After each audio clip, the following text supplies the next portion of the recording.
refugees come into a country with a multitude of problems, a multitude of challenges. They are prone to diseases, they are crowded, they need education, they need social amenities, and sometimes they get into conflict with the communities.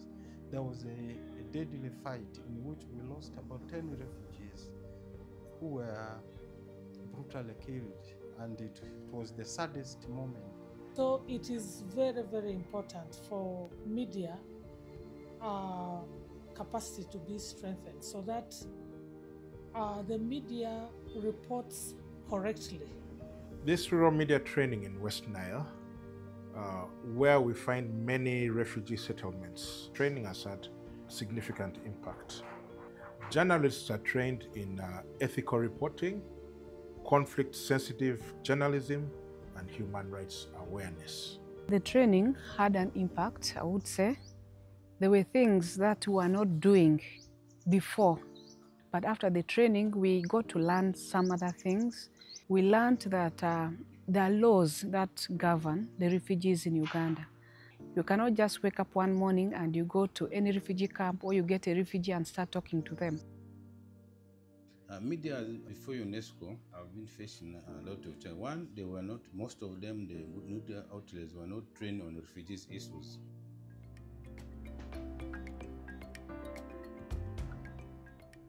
A very good morning to you, dear listener, dear viewer. Welcome aboard. This is Radio Purchase, Peace of Christ for All. My name is Swali Sabiri.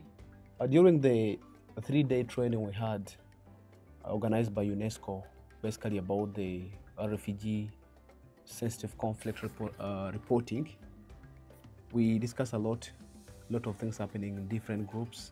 In the insights, first of all, there's the right to privacy of the refugee that we so much, just like any other person, have to follow. But then when the refugee says, I cannot be opening to you, then you don't have to press that button of moving or forcing him or her to talk to you.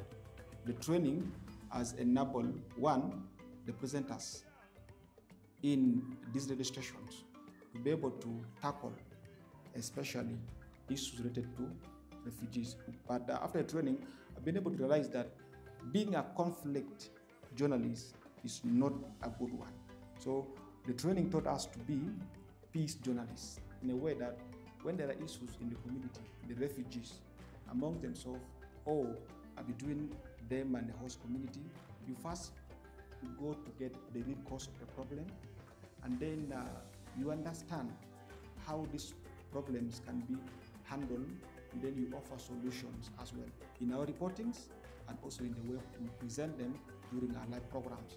Lobarakari, the institution I speak for, has already come up with the policy briefs and the pronouncements of bad cultural practices. And this has been possible with the training of UNESCO. We don't want to see people as spectators. The training UNESCO brought has put everybody as participants in the game.